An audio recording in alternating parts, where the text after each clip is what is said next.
Cette année, EMCI va sortir le plus grand projet de son histoire.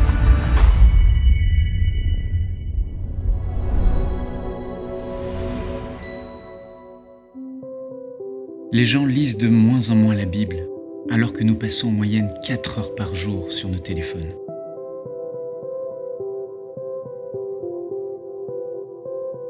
C'est pourquoi nous avons conçu Ma Bible, une application innovante qui vous offre une nouvelle façon de méditer la parole de Dieu.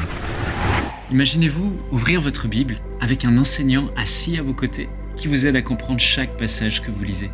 Avec Ma Bible, c'est maintenant possible.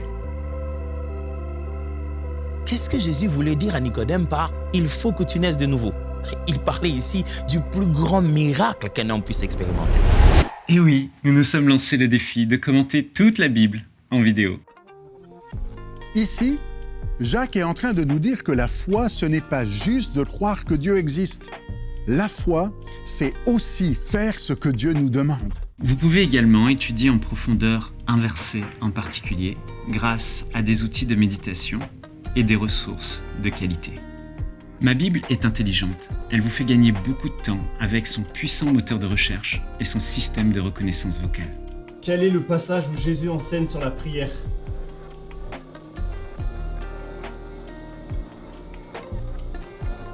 Aussi, à tout moment de la journée, vous pouvez écouter la Bible en audio dans votre version favorite. Psaume, chapitre 23. L'Éternel est mon berger. Je ne manquerai de rien. Vous pouvez choisir votre voix préférée. Il me fait reposer dans de verts pâturages. Il me dirige près des eaux paisibles. Il restaure mon âme. Il me conduit dans les sentiers de la justice à cause de son nom. Pour rendre l'expérience encore plus agréable, vous pouvez ajouter un fond sonore. Je ne crains aucun mal, car tu es avec moi. Ta houlette et ton Ou pourquoi bâton pas, me rassurent. un instrumental inspirant. Tu dresses devant moi une table. En face de mes adversaires, tu oins d'huile ma tête et ma coupe déborde. Vous pouvez aussi personnaliser votre Bible comme vous le feriez sur une Bible papier, mais avec beaucoup plus de possibilités.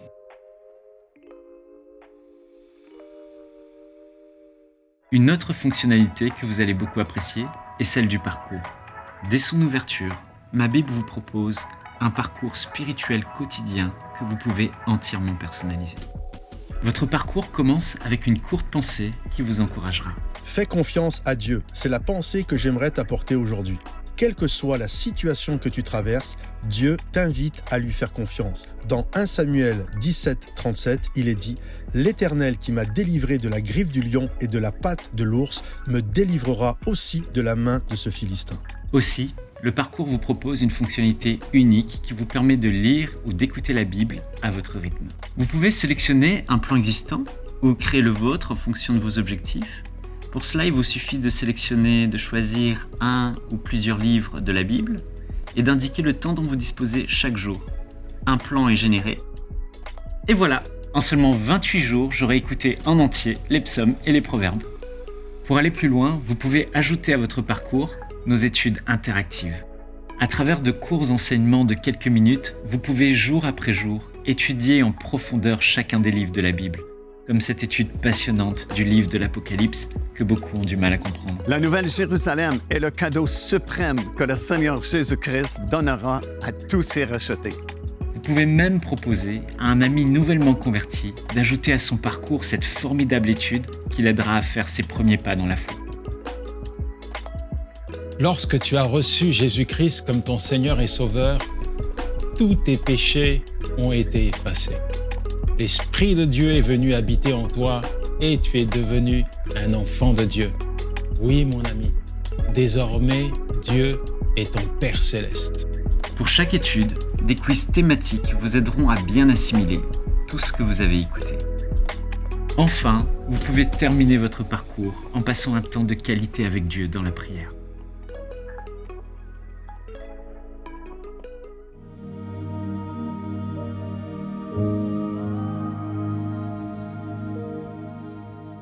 Ma Bible, c'est aussi une application pour toute la famille. Même les enfants ont leur propre Bible numérique, Ma Bible Junior. Ils peuvent la personnaliser à leur goût et profiter de nombreuses notes et commentaires bibliques.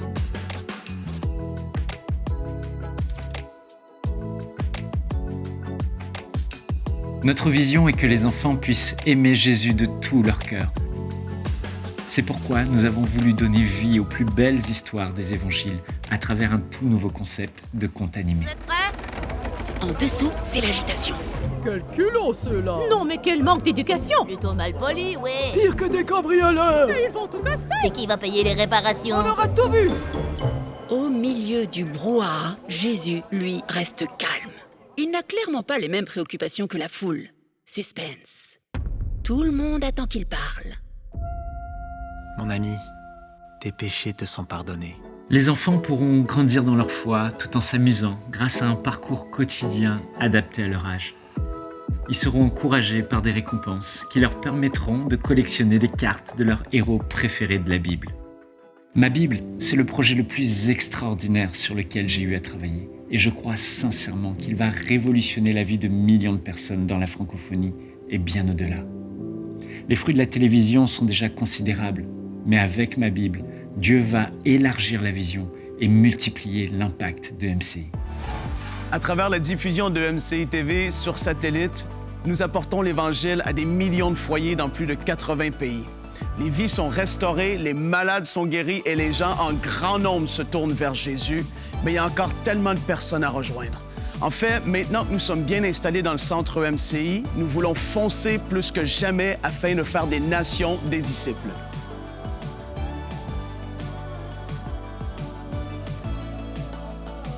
Nous allons lancer de nouveaux concepts d'émissions, dont une nouvelle émission de louange et d'adoration. Je me trouve en ce moment sur le plateau de notre nouvelle émission d'enseignement Teach, animée par nul autre que Atoms Mbouma. Et justement, Atoms, comment vas-tu? Oh, je vais bien, Frank. Yes! Je suis très heureux d'avoir rejoint l'équipe MCI. Nadège et moi, nous voyons la main de Dieu à travers cette chaîne. Et nous sommes dans l'attente de voir ce que le Seigneur va faire à travers MCI TV et l'application Ma Bible. Michael et moi, on est émerveillés de voir tout ce que Dieu a fait et comment il est en train d'élargir la vision de MCI parce qu'il veut, en ces derniers temps, qu'une multitude soit sauvée et devienne des disciples. Plus que jamais, on a besoin de votre soutien pour porter avec nous la vision de MCI et l'amener encore plus loin. Beaucoup de personnes ignorent que si EMCI peut fonctionner au quotidien, c'est uniquement grâce aux dons mensuels. Et actuellement, ces dons mensuels ne suffisent pas à couvrir les frais de fonctionnement. On doit aussi rapidement recruter plus d'équipiers pour finaliser ces merveilleux projets, dont Ma Bible, qui sortira au mois de décembre. Mais surtout pour continuer à faire vivre EMCI et ses projets sur le long terme. Au total, on a besoin de 20 000 partenaires mensuels, 20 000 personnes qui ne feront pas un don juste une fois, mais qui s'engageront chaque mois à soutenir EMCI par un don de 35 € ou plus. Frères et sœurs, j'ai cette assurance qu'une fois de plus, le Seigneur parlera à vos cœurs et qu'ensemble, par la grâce de Dieu, à travers ces merveilleux projets, on marquera l'histoire de la francophonie. Que Dieu vous bénisse. Dès maintenant, faites partie des 20 000 partenaires mensuels qui porteront la vision d'EMCI et qui l'amèneront encore plus loin. Pour faire votre don, rendez-vous sur emcitv.com/20 000. Bonjour à toutes. Alors avant d'aller rejoindre les filles, je voulais partager un petit mot avec vous concernant cette campagne, cette grande campagne des 20 000 partenaires mensuels. 20 000, c'est énorme, c'est sûr. Et vous avez, si vous connaissez EMCI depuis pas mal d'années, vous avez vu aussi l'évolution et par toutes les différentes phases par lesquelles on est passé. Et aujourd'hui, vous avez entendu parler de ce grand projet Ma Bible. Et on va parler tout à l'heure dans le podcast avec les filles, puis avec l'invité aussi, Pasteur Renaté, de l'importance de revenir à la parole de Dieu. Et l'application Ma Bible, c'est pas juste une application innovante, technologique, mais c'est quelque chose, un outil que je crois que Dieu va utiliser pour amener le cœur des croyants à sa parole. Parce que sans la parole de Dieu, on est des chrétiens faibles, on est des chrétiens qui ne connaissons pas nos droits, qui ne connaissons pas notre héritage, et je dirais peut-être même pire que ça, qui ne connaissons pas réellement réellement Dieu, on ne connaît pas réellement son cœur, on ne connaît pas réellement qui il est, parce qu'on a pu en entendre parler par différents intermédiaires. Et c'est pour ça que cette application Ma Bible va être un outil puissant pour amener les gens à la parole de Dieu. Et quand les croyants vont revenir pleinement à la parole de Dieu et comprendre, agir, pratiquer la parole de Dieu, je crois qu'on va voir des choses extraordinaires, premièrement dans nos vies personnelles, mais aussi dans nos familles et partout dans notre entourage. Et quand on parle de réveil, on peut penser à différentes choses, à des grands rassemblements, des grandes réunions, et je crois que ça peut en faire partie. Mais ce réveil aussi, ce grand réveil, ce réveil de la fin des temps, bien ça peut aussi commencer par moi qui me plonge dans la parole de Dieu. Ça peut commencer par moi qui met la parole de Dieu en pratique. Et aujourd'hui, on a toute une génération qui ne connaît pas vraiment la parole de Dieu, notamment les plus jeunes, parce qu'ils n'ont pas forcément le goût ni l'intérêt de lire la parole de Dieu. Et Ma Bible, je crois que ça va être un outil aussi pour ramener les jeunes, cette jeune génération, à la parole de Dieu. La parole de Dieu dans son état pur, dans son état brut, là où ils vont croire, ils vont saisir, ils vont vivre la parole de Dieu.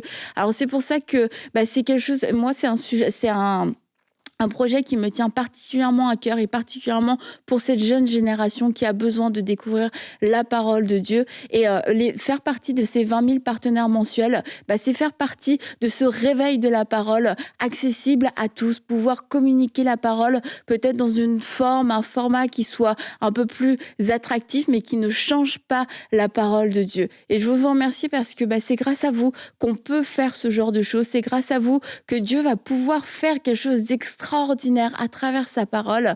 Et aujourd'hui, on est là face à cette campagne et se dire, est-ce que je veux y participer? Est-ce que j'ai quelque chose à apporter? Et oui, je crois que vous avez quelque chose à apporter. Et je crois que si Dieu vous parle aujourd'hui, touche votre cœur et vous dit, mais moi j'ai envie de voir Dieu agir dans ces derniers temps, eh bien ça peut être une façon de pouvoir contribuer à ce réveil de la fin des temps, pouvoir contribuer à ce mouvement de l'esprit de la fin des temps en faisant partie de ces 20 000 partenaires. Et je veux vous remercier aussi de le faire. Vous remercier parce que quelquefois, ça nous demande de prendre certaines dispositions. Et là, je lisais un commentaire d'une personne qui disait, moi, j'ai fait partie des 8000, mais j'ai eu un problème avec ma carte. Et du coup, mon soutien s'est arrêté. Et je vous encourage à être diligent. Si vous voulez faire partie de ces 20 000 partenaires, soyons diligents, faisons ce que nous avons à faire. Peut-être un appel à la banque, un email, une rencontre pour pouvoir mettre ces choses en place et pour pouvoir répondre à l'appel de Dieu. Alors un grand merci à vous tous. Encore une fois, vous pouvez retrouver toutes les informations sur le site emcitv.com/20 000, toutes les modalités, mais aussi la vision, etc. Comment le faire et comment bien le faire de façon pratique. Vous avez toutes les informations sur cette page-là. Un grand merci à vous tous. Et puis, on va tout de suite retrouver les filles à table. On n'est pas allé pour récupérer ce qui nous a été promis dans le salut, et on continue notre vie comme ça, comme si de rien n'était. On essaye de pratiquer un peu des valeurs, on ajoute quelques valeurs à notre façon de faire, mais sans plus. Et comme ça paraît bien, on s'est dit que c'est ça la vie chrétienne.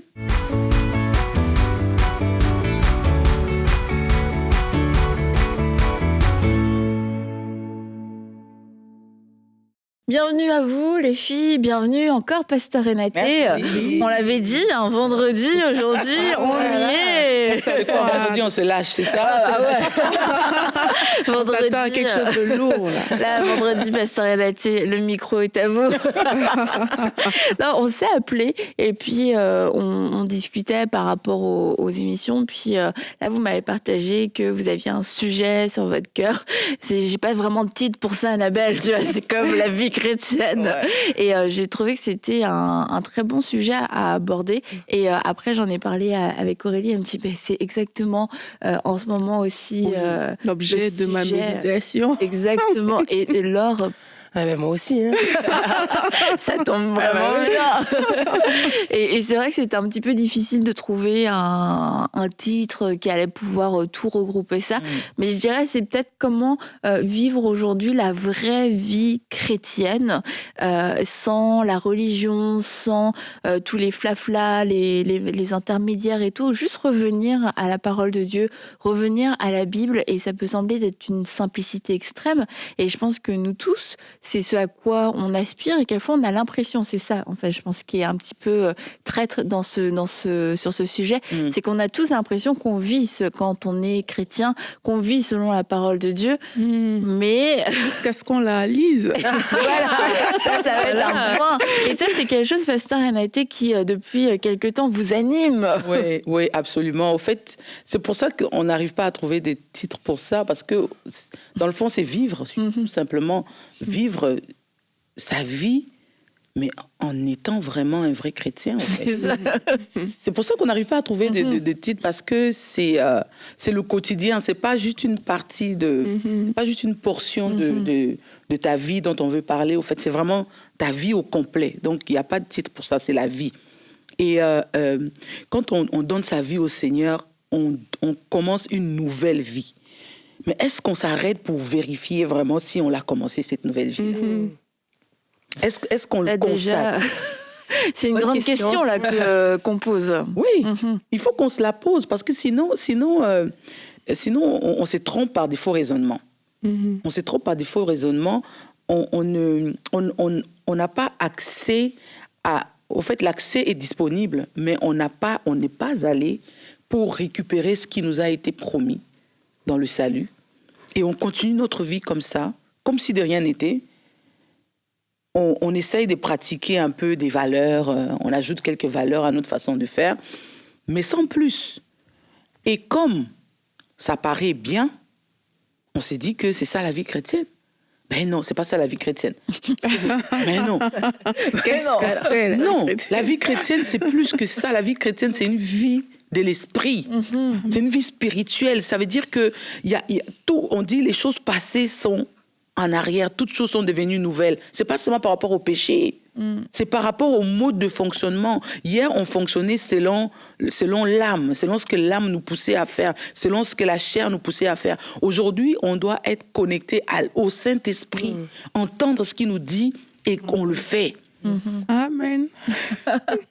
Mais c'est pas le cas et on s'inquiète pas plus, au fait. Moi, c'est ça ça me choque. Je te dis, Annabelle, je suis choquée. Je vous avais dit qu'on allait.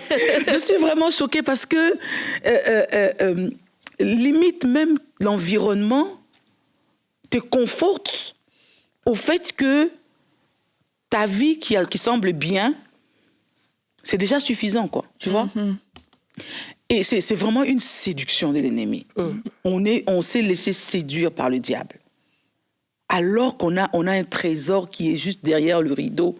Et le rideau, il n'est même pas fermé, il est accessible. La Bible dit que Christ est venu, il a déchiré le mur de l'inimitié qui nous empêchait d'accéder à la présence. La présence est disponible. Mais on est là, on contemple ça de dehors.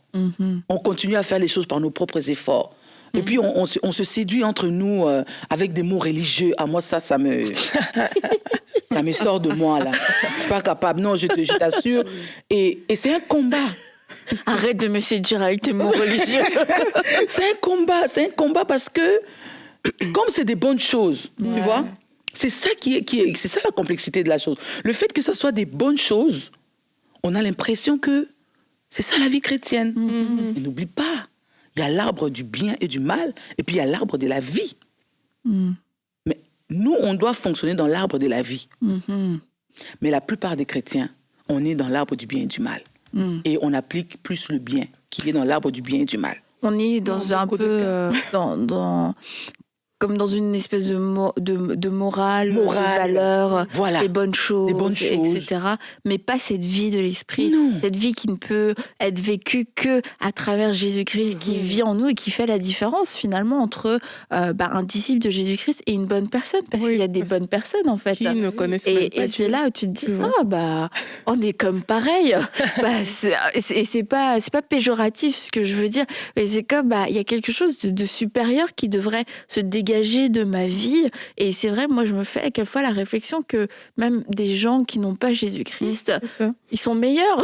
Je me dis, comment ils peuvent être meilleurs? Je peux pas tout constamment aller chercher dans la morale, dans le caractère, etc. Il y a l'Esprit de Dieu qui habite en moi, celui qui a ressuscité Jésus-Christ d'entre les morts, qui veut faire des signes, des miracles et des prodiges, qui veut se manifester d'une façon surnaturelle, d'une façon quelquefois confrontante par rapport aux œuvres des ténèbres. Et tu te dis, ouais, mais non, on veut être gentil. On veut être gentil. Là, je lance la balle à Aurélie, gentil, ça va faire rebondir. Non, mais c'est trop vrai. Je suis à 1000% d'accord avec ce que Pasteur Renate dit. C'est quand on n'a pas réalisé que la vie en Christ doit être notre moteur de vie, comme si tu ne respirais pas, si tu n'avais pas cette vie-là, quand tu ne le réalises pas, tu vas vivre parce que tu es capable de fonctionner sur la terre. Tout être humain est capable de fonctionner sur la terre, que tu es Christ ou pas, tu es capable de fonctionner. Mais un chrétien, normalement, ne devrait pas juste fonctionner. Il devrait fonctionner par Christ, par le Saint-Esprit. C'est comme ça qu'il devrait fonctionner. Mais aujourd'hui, on est capable de fonctionner. Moi, je prends souvent cet exemple-là et je dis aux personnes que, sincèrement, si toute ta vie, c'est, voilà, pour aller même loin, le médecin t'a annoncé telle chose. Tout ton environnement se base sur ce que la parole du médecin t'a dit. Les médias ont dit telle chose. Tu mets tout en place parce que les médias ont dit « Ok, il y a telle chose ». Tu bâtis ta vie, tu mets tout en place. Tu te prépares parce qu'il y a cette information que tu viens de recevoir. Mais tu ne penses jamais à « Qu'est-ce que le Saint-Esprit m'a dit ? Je vais mettre tout en place pour vivre sur la base de ce qu'il m'a dit. » Si tu ne penses pas à faire ça, tu ne vis pas par l'Esprit. Tu vis par les informations peut-être, tu vis peut-être par les médias, par les docteurs, par les économistes, les grands chercheurs, les scientifiques. C'est très bien tout ça, mais tu n'es pas en train de vivre selon l'Esprit. Et en tant qu'enfant de Dieu, notre source doit être le Saint-Esprit.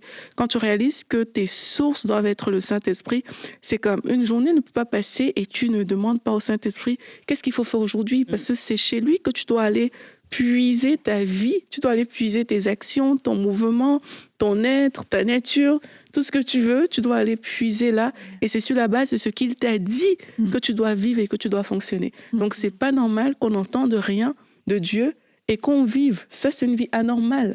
Et ça on devrait se le dire à nous-mêmes. Que c'est pas normal que j'ai rien entendu de Dieu aujourd'hui, mais que je fonctionne. Il faut se le dire pour aller dans la présence de Dieu et dire « Seigneur, il faut que tu me parles. Mes sources sont en toi, tu dois me parler. » Mais tu vois, par rapport à ce que tu dis, c'est vrai que, au-delà du monde et des tentations du monde, je pense qu'aussi ce qui se passe aujourd'hui en tant que chrétien, c'est qu'on est assisté. On est assisté en tant que chrétien. C'est-à-dire que c'est vrai qu'au niveau de la consommation, tu as tout ce que tu veux. Tu as des podcasts, tu as des prédications, tu as l'église, il y a des gens qui vont prier pour toi, je veux être guéri, je veux ci, je veux ça. Donc finalement, tu es dépendant un peu de tout ce qui se passe. Et c'est bien, c'est pas mauvais en soi. Mais du coup, tu vas plus à l'essentiel, tu vas plus à la racine. Et combien de personnes ne lisent pas forcément leur Bible? Et ça, c'est la base de tout au final. La parole de Dieu, la parole de vie. Et c'est quelque chose qu'on est supposé lire tous les jours, qui est censé être notre nourriture quotidienne. Et c'est quelque chose qu'on ne prend pas le temps de faire. Donc on va juste se nourrir de ce qu'il y a autour. Et nous, je sais que personnellement, avec mon mari, donc on est pasteur de jeunesse à l'Église Plénitude, et on a décidé de une semaine sur deux de mettre des groupes des études bibliques en place, parce qu'on sait que oui, c'est cool des événements, c'est cool de se réunir, mais il y a ce besoin de lire la parole de Dieu, il y a ce besoin, on a besoin des fois d'être redevable, de se dire, allez, on va lire ensemble, on va se motiver, parce que c'est ça qui transforme, c'est ça qui te donne tes convictions, c'est ça qui te fait vivre la parole, parce que c'est bien de l'entendre, mais c'est quand tu la lis qu'elle peut venir vraiment s'imprégner en toi, et que là, finalement, t'as la conviction, non, ça, ce que je fais, c'est pas bien, là, t'as des vérités qui viennent, qui s'éclairent, il y a plein de choses qui se passent en toi, parce que tu es dans la parole. Et d'ailleurs, j'encourage même des gens, justement, parce que nous, je vois le bien que ça fait aux jeunes, de peut-être, toi, t'es seul, tu dis, j'ai du mal à lire ma Bible, peut-être de solliciter un ami qui peut-être aussi en a besoin, de dire, ça tente qu'on se motive, qu'il y a un petit groupe, on lise la Bible, puis on se réunit, puis ça peut être même un chapitre par jour, mais vraiment d'aller en profondeur dans la parole, parce que la vie chrétienne commence par ça, par la parole de Dieu. Et tu vois, même dans n'importe quel passage, Bon, peut-être pas à la ligne près, parce qu'il y a quand même des passages qui peuvent être les généalogies, les choses comme ça. Bon, mais c'est bien, tu vois. Non, mais l'idée, tu vois. Mais je veux dire, chaque mot peut-être va pas te transpercer le cœur. Mais je lisais Exode, un passage d'Exode l'autre jour, et je me dis, j'ai envie de sauter un petit peu quelques lignes, parce que c'était, il y a plein de chiffres, plein de machins. Et puis c'est que, non, mais en fait, lis et tu vas voir, ça va. J'ai une parole pour toi à travers tout ça. Et en fait, ça m'a tellement étonnée, oui et non. Mais c'est qu'au milieu de tout ça, au milieu de toutes ces instructions hyper numériques, de kilos, de centimètres et de toutes les matières possibles et inimaginables, bah vraiment, Dieu m'a parlé. Dieu m'a parlé pour cette journée-là, une parole fraîche. C'est pas forcément la révélation du siècle, c'est pas quelque chose que je prêcherais, que j'enseignerais. C'était ma parole à moi pour ce jour-là. Et que parce que j'étais dans ce passage, c'est comme bon écoute, en fait je m'étais dit je vais le lire parce que je veux le lire et je veux pas juste sauter, mais je vais aller lire, je vais aller après, je vais lire une ailleurs parce que c'est comme mais en fait Dieu m'a vraiment parlé et ça m'a fait du bien et ça vraiment ça m'a fait du bien. Et quelquefois on a aussi un rapport avec la parole qui est très où on va se limiter et c'est ça, c'est comme non, Dieu va pas me parler dans ce passage-là d'Exode, il pouvait me parler là et là, mais là non, ça va pas me parler, donc je vais aller dire une épître, tu vois, après là Dieu va me parler. C'est comme non, en fait je peux te parler en Exode, entre le bœuf et puis l'acacia, tu vas voir, je vais te parler. C'est ce qu'il a fait. Je me suis dit tu vois, je veux me laisser surprendre à chaque fois. Et comme vous disiez, quand vous aviez un enseignement ou quelque chose, une discussion et tout ça avec les pasteurs et tout, c'est comme qu'est-ce que je peux en retenir. Et puis en fait quelquefois on peut avoir cette disposition dans des rencontres, dans une prédication, mais est-ce qu'on a cette disposition avec notre Bible, avec la parole de Dieu? Quelquefois je pense qu'on peut être très scolaire et puis on la lit, mais on ne la vit pas parce que on ne la vit pas parce qu'on la pratique pas. C'est une parole que tu ne pratiques pas, elle ne te transforme pas. C'est ça le truc, en fait. Pour que la parole te transforme, il faut que tu l'appliques. On comprend ça dans le naturel. Mais quand on vient dans le spirituel, c'est comme si tout s'évapore. Il n'y a pas quelqu'un qui va à l'école, qui finit l'école et puis qui ne commence pas, qui ne travaille pas dans le domaine, un médecin. Tu apprends la médecine à l'école. Quand tu finis, tu fais des stages et puis tu pratiques la médecine. Si tu ne pratiques pas la médecine, on ne va pas t'appeler médecin. C'est ça. Chrétien, quand le mot chrétien a été prononcé pour la première fois dans Actes des Apôtres, c'est parce qu'on avait vu des hommes qui vivaient et qui ressemblaient à Christ. Est-ce que nous, aujourd'hui, on peut dire qu'on ressemble à Christ? Et comment on fait? Comment on fait de façon... Il faut appliquer la parole. Il faut prendre la parole de Dieu. Il faut être comme un enfant, en fait. Dieu l'a dit. Donc, c'est ça. Quand tu regardes et puis que c'est pas ça, tu reviens vers Dieu, tu dis, tu l'as dit. C'est comme nos enfants. Nos enfants, quand tu fais une promesse, là, crois-moi, ils vont pas te lâcher. Ah non. Tu l'avais dit, maman. Tu avais dit qu'on allait le faire. Ils vont te poursuivre jusqu'à ce que tu le fasses. Mais c'est ce que nous devons faire aussi. Sauf que nous, on accepte le statu quo. On accepte notre condition, alors qu'il y a des paroles puissantes que Dieu a proclamées. Il dit que Jésus est venu mourir à la croix pour prendre nos maladies. C'est faux, ça. Quand tu regardes et puis tu es malade, tu retournes vers Dieu. Tu lui demandes, est-ce que Jésus a vraiment pris les maladies? Tu restes là. Jésus est mort à la croix. Il a coulé son sang. On dit que son sang, par ses meurtrissures, nous sommes guéris. Il a eu des meurtrissures, oui ou non? Mais pourquoi je ne suis pas guéri? En fait, c'est comme les enfants, en fait. Mais on n'est pas comme ça, on est trop religieux. On va dire, oui, en son temps, Dieu fera comme... Non, c'est même pas vrai. Tu crois même pas qu'en son temps, il fera. C'est ça le truc. C'est ça qui choque. Bon, c'est pas toi. J'aime le feu, j'aime la passion. Non, mais c'est ça, c'est même pas vrai que tu crois qu'il fera. Elle dit, ouais, t'avais dit peut-être que je savais. Oh, non, mais c'est parce que vraiment, ça va me chercher. Je me dis qu'il y a une usurpation qui se fait. Le diable est en train de nous voler quelque chose. On est en mesure d'aller chercher le maximum en Christ. Jésus dit qu'on fera des grandes choses, on fera des choses même plus grandes que ce qu'il a fait. Mais est-ce qu'on fait même plus petit? C'est ça le truc. Posons-nous les vraies questions. Il faut vraiment qu'on se remette en question. Il faut qu'on se remette en question dans notre façon de vivre. On ne vit pas la vie chrétienne. On est là, on dit Amen, Alléluia, mais la parole ne produit rien en nous. Jésus dit, je ne fais rien que je n'ai vu le Père faire. Toi, tu as vu le Père faire quoi? Est-ce que tu as cherché à faire ce que Dieu t'a dit de faire? Ça veut dire que c'est des petites choses. Mais il faut le faire, parce que si tu ne le fais pas, ta transformation ne sera pas visible. Oui. Et aussi longtemps qu'un héritier est un enfant, il ne diffère en rien d'un esclave. C'est pour ça qu'on est comme les esclaves, ça veut dire les personnes qui ne sont pas dans le Seigneur. Nous, on doit grandir. Et grandir, c'est avec la parole, comme tu le disais, la parole qu'on médite, la parole pure, directe. Parce que des fois, Dieu va nous parler vraiment au travers de ça. Parce que justement, on a trop des buffets ouverts. Et un buffet ouvert, des fois, ça coupe l'appétit. Et on ne va pas chercher l'essentiel. On va aller prendre un peu de biscuits ici, un peu de chocolat là. Et puis après, tu te sens rempli. Mais tu n'es pas rempli, au fait. Tu es juste bourré. Et tu n'as pas ce qu'il faut. Tu n'as pas les nutriments. Tu sors, quelques temps après, tu vas avoir faim. Mais c'est parce que tu n'as pas mangé la bonne nourriture, parce que tu en avais trop devant toi et tu n'as pas fait les bons choix.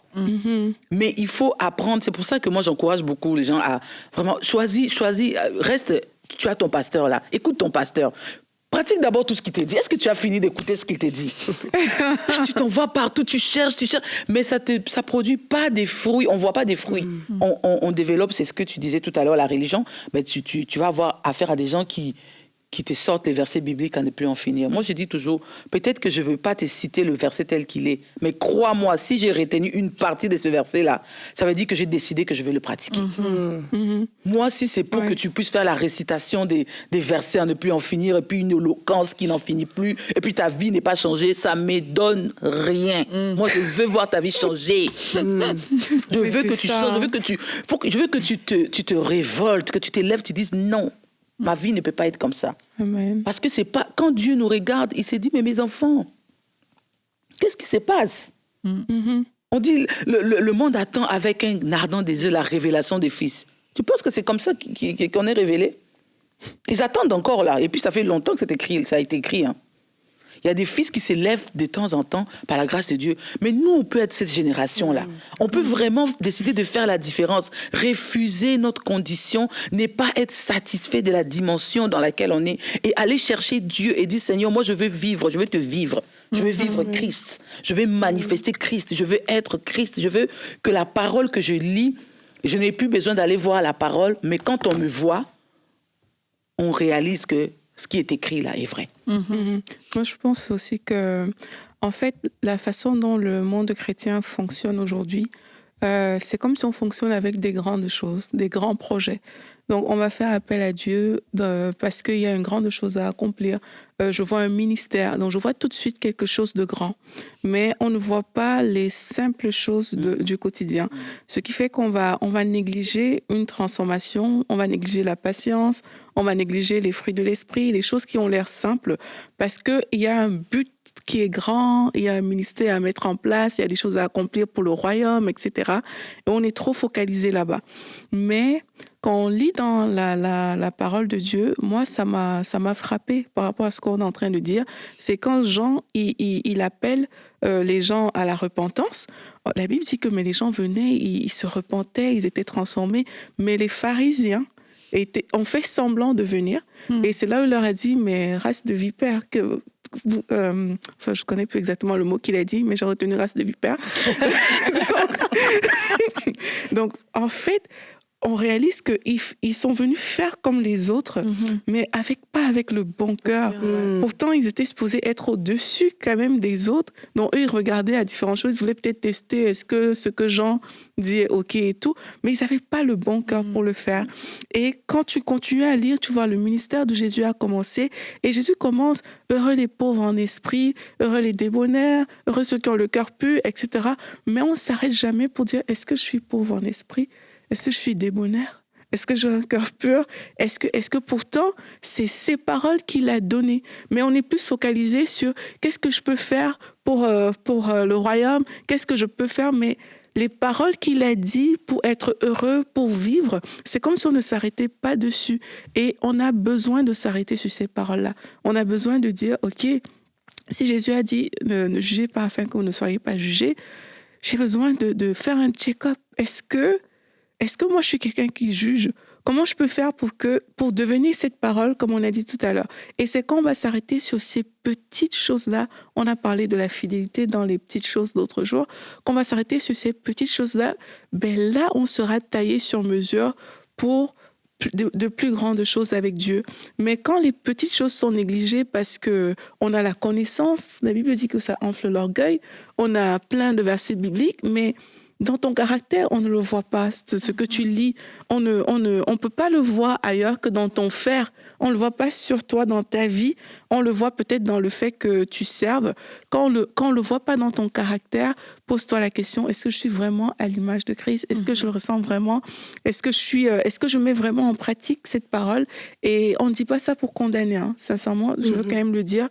Le but de tout ça, c'est pas pour condamner. C'est juste que si tu remarques, c'est ça. Oui. Si tu remarques que tu n'es pas là, en fait, il faut se réveiller pour se dire, mais moi, je ne veux pas être cette personne-là. Je veux vraiment aller dans le sens de la parole de Dieu. Non, vas-y. C'est quelque chose que j'aime dans cette émission à table, c'est qu'on entend beaucoup de témoignages et c'est pas des choses compliquées et des choses, des enseignements compliqués, c'est des gens qui viennent et puis qui disent voilà ce que Dieu a fait pour moi, mais voilà comment j'ai cru la parole de Dieu.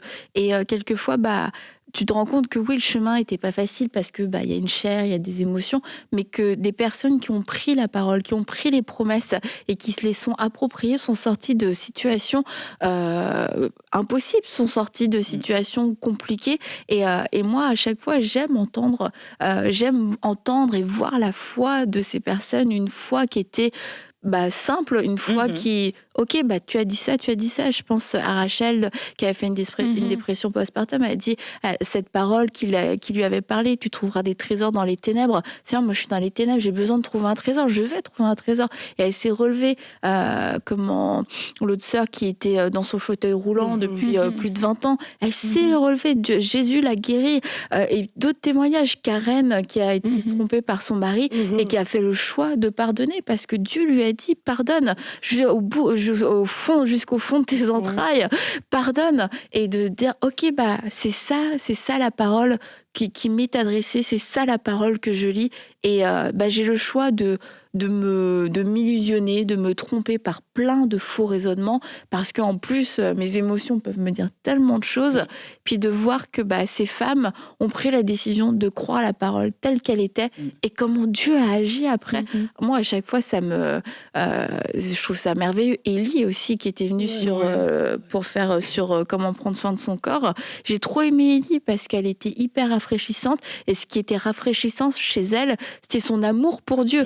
C'était pas tant le ministère, le sport ou je sais pas quoi, c'était genre juste j'aime Dieu, la parole dit ça, ok, comment on fait pour le vivre? Si je le vis pas, c'est pas normal. Je me dis waouh, c'est trop beau en fait, je veux être plus comme ça, moi dans ma vie de tous les jours pour plein de sujets. Non mais c'est super bon, puis pardon, excusez-moi, je m'accorde. En fait, la vraie question qu'il faut se poser, c'est qu'est-ce qui intéresse vraiment le Seigneur, en fait, dans tout ce qu'on fait. C'est vrai, et ce que j'aime, ce que vous avez beaucoup apporté cette semaine, c'est ce côté de remise en question. Ce côté vraiment d'aller vers le Seigneur et de se dire, mais attends, mais ce que je fais, est-ce que c'est bien ou est-ce que c'est pas bien? Et pour pas agir justement dans la religiosité, de faire les choses pour faire les choses, ou pour être vu, le m'as-tu vu, tout ça. Et tu parlais d'Exode tout à l'heure, et justement, moi j'ai été encouragée dernièrement dans Exode 25, lorsque Dieu demande à Moïse pour la construction du tabernacle, et il dit donc tu demanderas donc au peuple de m'apporter leur offrande, et tu prendras l'offrande de tous ceux qui me l'apporteront de bon cœur. Et ça m'a vraiment parlé. Franchement, ça m'a parlé parce qu'il n'était pas obligé de dire de bon cœur, mais ça a quand même été mentionné. Il aurait juste pu prendre les offrandes à la fin de la journée pour faire le tabernacle. Et donc après, il énumère dedans donc ce qu'il attend comme offrande. Et après, ça dit, je vais quand même le lire pour pas mais ça dit ils me feront un sanctuaire et j'habiterai au milieu d'eux. Ça me parle trop parce qu'ils me feront un sanctuaire sanctuaire, donc avec ces offrandes qui ont été apportées de bon cœur, et j'habiterai au milieu d'eux. Et ça m'a tellement parlé pour ma propre vie, parce qu'on peut faire tellement de choses pour le Seigneur, mais c'est quoi notre attitude de cœur? Est-ce qu'on le fait de bon cœur ou pas? Et sachant que si tu le fais pas de bon cœur, déjà le fruit, ça va être quoi? Peut-être au niveau terrestre, c'est bien, tu auras servi, tu auras fait ton truc, ok, cool. Mais au niveau du royaume, c'est quoi que ça va apporter? Dieu ne voulait même pas les offrandes qui n'étaient pas faites de bon cœur. Donc jusque-là, tu peux déjà te poser la question, est-ce que ça a vraiment un intérêt même pour le Seigneur? Si j'arrive d'une façon religieuse, si j'arrive d'une façon orgueilleuse, si je fais les choses en râlant et tout, il n'y a pas vraiment d'intérêt. Et de te dire aussi que lorsque tu fais les choses de bon cœur aussi, ben c'est là où il va se passer des choses en toi, c'est là où il va se passer des choses dans ta vie, c'est là où tu laisses le Saint-Esprit œuvrer en toi, parce que tu es disposé justement à recevoir la présence de Dieu, à le laisser œuvrer et finalement en ressortir grandi. Et ça, je pense que c'est une des priorités qu'on doit se poser avant toute chose, mais c'est pourquoi je fais les choses, Seigneur. Est-ce que je fais passer tes intérêts avant les miens? Est-ce que je fais des choses par amour? Est-ce que je fais des choses de bon cœur tout simplement parce que je t'aime? Ou est-ce que je fais des choses pour les faire? Ou finalement, mais il n'y aura pas forcément un fruit pour son royaume, quoi. Et je pense que ça paraît une petite question minime, mais qui va faire toute la différence dans notre vie. Tout à fait. Au fait, c'est que ce qui arrive, même si tu nais de nouveau, tu donnes ta vie au Seigneur, mais tu n'oublies pas, au fait, ta mémoire n'est pas effacée. On dit que tu es une nouvelle créature, mais cette créature-là, elle est bébé, elle doit grandir. Donc si tu ne lui donnes pas ce qu'il faut, elle va rester bébé. Et si elle reste bébé, tu ne vas pas te poser des questions comme tu lui dis, ou encore appliquer, parce que tu ne comprends même pas l'importance. Parce qu'on a trop d'options, tu l'avais dit dans d'autres mots tout à l'heure, on a trop d'options qui nous permettent de fonctionner adéquatement. Donc, tu ne te rends même pas compte que tu es dans le manque. Parce que, naturellement, tu peux aller chercher des choses. Tu es malade, Aurélie disait ça tout à l'heure, tu es malade, tu vas aller chez le médecin, il va te donner les médicaments, tu vas prendre. Donc, pour toi, c'est une option qui est là et qui te satisfait. Donc, tu ne vas pas chercher la véritable option, la seule option que tu devais normalement avoir, celle de dire que ma guérison est en Christ. Même si je suis pas en train de dire de ne pas suivre les médecins, je suis infirmière, donc on veut avoir des clients. Donc, je ne dis pas de pas aller à l'hôpital. Voilà, on sensibilise seulement. C'est pour dire que ton option, l'option de tous les jours, toutes les options que nous avons à tous les jours, nous comblent. Mais moi, je ne veux pas qu'on soit comblés. Refusons d'être comblés par ça. Celui qui doit nous combler, c'est Christ. Amen. Aspirons continuellement à le vivre. Aspirons continuellement à le voir se manifester, se révéler en nous. Aspirons continuellement à faire ce qui lui plaît. Le cœur, Dieu ne regarde pas autre chose, il regarde que le cœur. C'est pour ça que quand il doit transformer l'homme, il dit « Je lui donnerai un cœur de chair à la place du cœur de pierre ». Quand tu t'en vas devant la parole, tu ne présentes pas ton cerveau, tu présentes ton cœur. Parce que quand Jésus donne la parabole du sémeur, il parle des types de cœur face à la parole. Il ne parle pas des types de cerveau. Il ne dit pas tel était plus intelligent, donc il a reçu. Non. Il parle des cœurs. Parce que c'est le cœur qui reçoit. Mais la plupart du temps, on reçoit la parole par la tête. Donc, on s'enfle d'orgueil, mais on ne laisse pas la parole pénétrer le cœur pour créer la transformation et sortir par la suite et bénir les gens autour de nous. On a été sauvés pour sauver. Donc, si toi-même, tu ne comprends pas le but de ton salut, tu vas avoir de la difficulté à t'équiper pour aller faire le travail. Parce que tu as l'impression que c'est juste pour toi. Alors que si c'était juste pour toi, dès que tu as reçu Christ, là, enlèvement tout de suite. Mais si on nous a laissés ici, c'est parce qu'on a un travail à faire. Et ce travail-là ne peut se faire que par ceux qui sont matures. Si tu n'es pas mature, tu ne vas pas pardonner, parce que quand on t'explique pourquoi il faut pardonner, tu fais comprendre que toi, tu as une raison pour laquelle tu ne veux pas pardonner. Parce que la situation, comme tu parlais de la sœur qui a pardonné par rapport à l'adultère, ben, selon le monde, elle a raison. Même Jésus a dit, il n'en était pas ainsi au commencement. Les affaires des divorces, là, Dieu n'avait pas prévu ça, parce que Dieu avait prévu le pardon. Mais vous, à cause de la dureté de vos cœurs, toujours le cœur est tellement dur que tu te justifies. Tu te justifies, tu trouves des bonnes raisons pour ne pas pardonner, pour dire que moi, je reste dans ma position, parce qu'il m'a fait ci. Dieu sait qu'il y a une raison. Mais quand il te dit de pardonner, parce qu'il sait que si ton cœur garde le manque de pardon, tu ne seras pas construit. tu ne vas pas grandir parce que la parole ne trouvera pas racine en toi. Ta parole ne va pas pénétrer, elle ne va pas produire un fruit visible qui va porter les gens à dire on vient de voir un fils de Dieu qui s'est révélé. Parce qu'on les reconnaîtra par leurs fruits. Ouais. Donc tout se tient, mais tant qu'on n'a pas pris conscience et il faut vraiment qu'on martèle ça au peuple de Dieu. On peut se tromper, on va se faire des cinémas, on va faire des conférences, on va faire tout ce que vous voulez là. Si les vies ne sont pas transformées, ça ne sert à rien. Et c'est important aussi de réaliser que il n'y a pas de cas assez particulier qui est au-dessus de la parole de Dieu. Parce que justement, trop souvent, dans des situations où on ne veut pas se soumettre, c'est parce que le cas est particulier, la blessure est particulière, l'événement est particulier. Du coup, la situation semble tellement grosse et importante que on peut faire fi de la parole de Dieu. Les mêmes conseils qu'on aurait donnés à quelqu'un si on n'était pas dans cette situation pour dire « Regarde, voici ce que la Bible dit et tout », on dirait que quand ça arrive dans ta vie, il n'y a plus ce recul-là en fait, parce que tu es trop présente dans la situation. Donc moi, j'encourage en tout cas à décider, parce que je crois que c'est une décision, que c'est toujours moi qui vais me conformer à la parole de Dieu. Amen.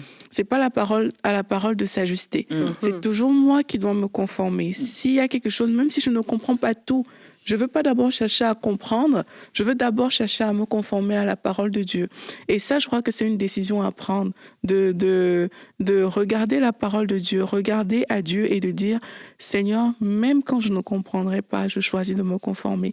Et je crois que beaucoup de personnes sont dans des cas comme ça, où il faut juste dire à Dieu, je choisis de me soumettre à ta parole. Je ne comprends pas tout, c'est peut-être difficile actuellement, mais je choisis de me soumettre à ta parole. Si tu me dis pardonne, je pardonne. C'est encore peut-être difficile, mais je me soumets à cette parole-là. Si tu me dis même de marcher sur l'eau, ben, je veux le faire, je veux prendre ce pas de foi, même si ça me semble difficile pour le moment. Et c'est en faisant ça, en fait, qu'on s'ouvre même au miracle. Parce que quand on reste toujours dans la position où on a raison, on ne comprend pas, on est ceci, on est cela, tu te fermes, en fait, à vivre des choses avec Dieu. Mais quand tu te soumets à la parole de Dieu, mais c'est là où tu peux dire à Dieu, OK, Seigneur, je ne vois pas l'issue, mais j'avance sur ta parole. Mais c'est là où tu t'exposes au miracle.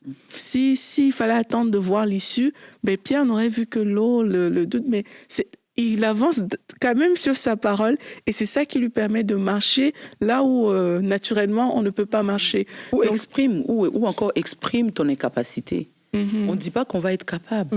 On ne dit pas que c'est facile, mais reconnais quand même que c'est pas normal. Tu vois ce que je veux dire? Ça veut dire que parce qu'une situation qui vient nous faire mal, qui nous blesse, une personne qui nous fait du mal, on sent la douleur. On n'est pas en train de dire que la douleur n'est pas là. La douleur est là, mais il y a la parole. Donc tu te présentes devant Dieu pour dire, Seigneur, j'ai mal. Je veux bien, mais ça, je ne vois pas comment. Je n'y arrive pas, au fait. Je comprends que tu veux que je le fasse, mais aide-moi. Parce que je ne veux pas être à côté de ta parole. Je veux être dedans. Mais dans ma chair, dans mon corps, je ne trouve pas la force.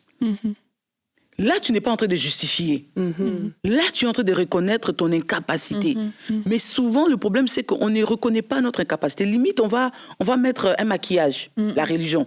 Ah, mais moi, en tout cas, j'ai pardonné. Vraiment, non, je n'ai rien dans mon cœur. Rien dans mon cœur. C'est pas vrai. Tu as ça dans ton cœur. Et tu te fais mal à toi-même. En fait, c'est pas à quelqu'un qu'on fait mal quand on fait ça, parce que c'est nous. Dieu, il résiste aux orgueilleux. Et c'est souvent l'orgueil qui fait ça. Et si Dieu commence à te résister, tu ne verras rien. Donc le monde va attendre longtemps la manifestation. Il n'y en aura pas. Il n'y en aura pas parce que c'est ça. Je suis peut-être crue, là, je l'ai dit comme ça, c'est parce que je me dis peut-être que quelqu'un va m'entendre quelque part. C'est sûr. Et puis ça va créer un déclic en lui. Et puis elle va décider d'appliquer. Mais il faut pas être faux devant Dieu. Tu lui dis, Seigneur, là, c'est au-dessus de mes capacités. Mais je sais que toi, tu es là. Tu peux me rendre capable. Moi, à un moment, j'ai fait une prière, là. J'ai dit au Seigneur, je ne veux pas vivre des manques de pardon. Toutes ces choses-là, je comprends que en tant que berger, on a une responsabilité et notre travail, on ne peut pas le faire sans l'amour. Tout est agissant par l'amour. Ça passe par l'amour. Or, l'amour, c'est dans le cœur. Si le cœur est meurtri, il il ne porte plus l'amour. J'ai dit, Seigneur, mets en moi un thermostat qui va me permettre de savoir que là, j'ai dépassé les bornes et puis que je dois traiter. Je vous assure, ça marche. Moi, je n'arrive pas à dormir avec le manque de pardon. Ça me crée des angoisses. Je suis angoissée, je ne suis pas bien. Et je cours, je dis, Seigneur, aide-moi. Je veux pardonner. Libère-moi de ça. Oui, parce que ça crée ça en moi. Et je vous assure, je ne suis pas parfaite. Je ne suis pas en train de parler de la perfection. Mais je parle simplement des petites choses parce que tu comprends que la chose est tellement importante et que tu ne peux pas vivre dedans. Tu as besoin de l'amour. Tu as besoin de ça pour fonctionner en tant qu'enfant de Dieu. On les reconnaîtra par l'amour qu'ils auront les uns pour les autres. C'est ce que la parole dit. Donc, tout ce qui empêche l'amour d'être manifesté, tu ne peux pas accepter ça. Parce que tu ne seras pas cet enfant de Dieu. Tu ne pourras pas manifester ton caractère d'enfant de Dieu. Donc, c'est des petits trucs comme ça, mais il faut refuser, au fait. Il faut vraiment refuser. Et moi, une des choses que j'ai entendues dès le début, enfin en tout cas très tôt dans ma vie chrétienne, c'était la parole de Dieu, la Bible et une autorité. Et c'est comme j'ai saisi et tu vois, du coup, la Bible n'était pas un manuel. Ça peut être un manuel de vie parce que tu y trouves toutes les réponses, mais c'est plus que ça, c'est aussi une autorité.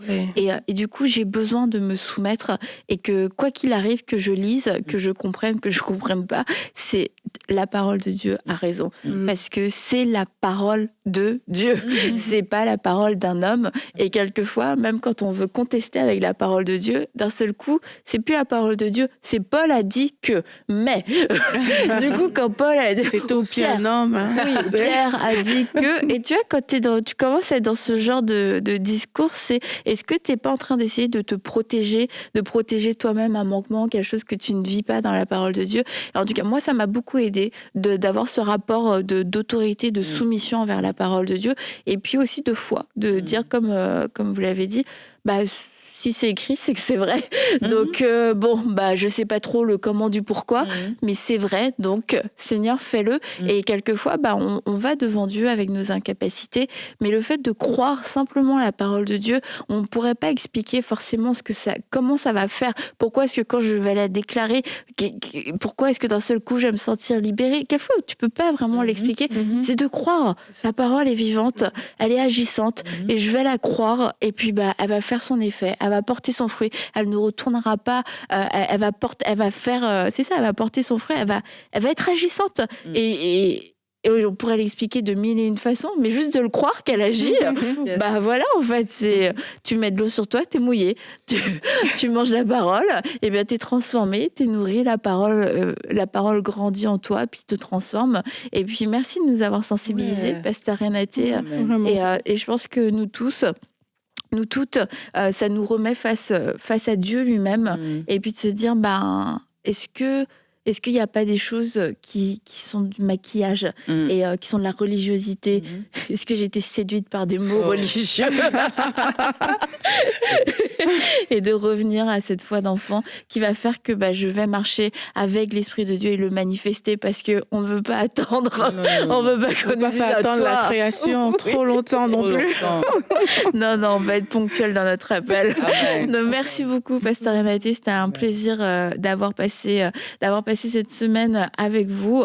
Et merci à vous aussi, les filles. Et encore une fois, je rappelle, nous sommes dans cette campagne des 20 000 partenaires mensuels. Vous pouvez rejoindre cette campagne aujourd'hui en allant sur emcitv.com/20 000 et retrouver toutes les informations. Vous pourrez regarder le clip à nouveau de cette campagne où vous avez tous les détails et puis tout le cœur en fait qu'il y a aussi derrière cette campagne. Et nous croyons que Dieu est fidèle et que Dieu va répondre encore une fois et qu'il va faire quelque chose d'extraordinaire. Et quand il fait quelque chose d'extraordinaire pour EMCI, et c'est le témoignage de beaucoup de partenaires, c'est qu'il le fait pour la francophonie.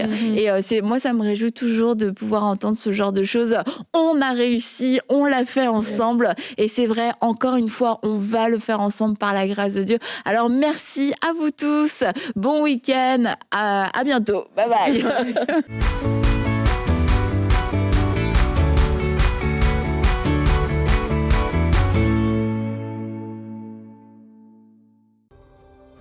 Dès maintenant, faites partie des 20 000 partenaires mensuels qui porteront la vision d'EMCI et qui l'amèneront encore plus loin. Pour faire votre don, rendez-vous sur emcitv.com/20 000.